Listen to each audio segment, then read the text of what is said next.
السلام عليكم. لا تنسوا الاعجاب بالفيديو والاشتراك في القناة تشجيعا لنا لنستمر بنشر المزيد ان شاء الله. ازيكم يا ولاد، عاملين ايه؟ يا رب تكونوا بخير، وربنا يا رب يوسع عليكم وعلينا وعلى الناس اجمعين.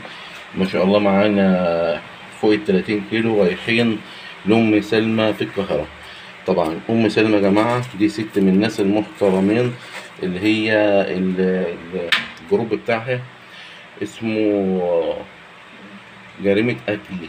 طبعا كلكم عارفينها ست محترمة جدا جدا جدا جدا، من الناس اللي هم يعني مرضيين وعينهم ملانة، واللي هي بتتقي الله في شغلها ونضيفة جدا. طبعا كلمتني، آه، ربنا وسع عليها يعني، ومعلش قادرة تكفي الناس وهي بدراعها، يعني هي بتشتغل بإيدها.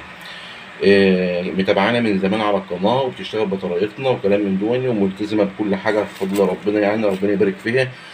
فقالت لي انا ما عدتش قادره ان انا اعمل الكميات دي لحبايبنا وزبايننا وكده، وانا عايز اخد منك مباشره. طبعا هي متعلمه معانا على القناه، وانتوا عارفين شغلنا كويس قوي قوي. فطبعا انا وافقت ان انا اديها من عندي، طالما هي يعني كانت شغاله على طريقتنا ونجحت وربنا وفقها وكلام من ده، فمفيش في مانع اننا نساعد بعض. وطبعا دي شغلانتي، وطبعا انا اقدر ان انا ايه، او بفضل ربنا بنعمل كميات. دي شغلتنا، انما هي طبعا عندها بيتها وعندها ما شاء الله ربنا يبارك ولادها في الكليات او في المدارس او كده. فطبعا ما عنديش تعرف ان هي ايه تعمل الكميات المطلوبه منها. فباذن ربنا كميات ايه احنا نعملها لها. اللي عايز حاجات من الحلوه دي يتوكل على الله، يكلم ام سلمى. هنسيب لكم اللينك بتاعها، وهنسيب لكم يعني كل ما هو يبقى ايه يسهل لكم الامر. اذا ما انتم شايفين ده اللي رايح لها، تمام. هي من الناس المحترمين جدا، اللي ما بيهمهاش الفلوس، اللي بياخد منها واحدة بتديله 10 وحدات، بتديله عايز 5 كيلو بتديله، عايز جملة بتديله. بتكسب 5 جنيه و3 جنيه، عامل زي حالي يعني، ما بتدققش. رغم ان انا المفروض ان يعني هي تكسب اكتر مني بتباع قطاعي، انما هي ما بتقولش لا لاي حد. ست طيبة وست نظيفة جدا في شغلها، بتتقي الله وكلمتها زي السيف. فربنا يبارك فيها ويرزقها برزق عيالها يا رب. فهو ده الشغل اللي رايح لها ان شاء رب العالمين. يعني ايه، حاجه زي ما انتم شايفين او مش محتاجين كلام. تمام. ربنا يوسع عليها وعليكم يا رب.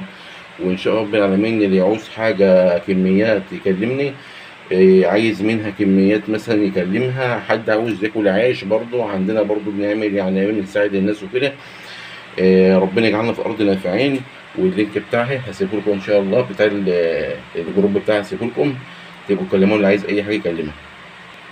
وطبعا يا ولاد ديتي ام سلمى دي اللي هي جريمه اكل، دي الموزعه الوحيده ليا في القاهره حاليا. تمام. لو حد عاوز يشتغل معانا برضه تاني يتوكل على الله، مش هنقول له لا. تمام.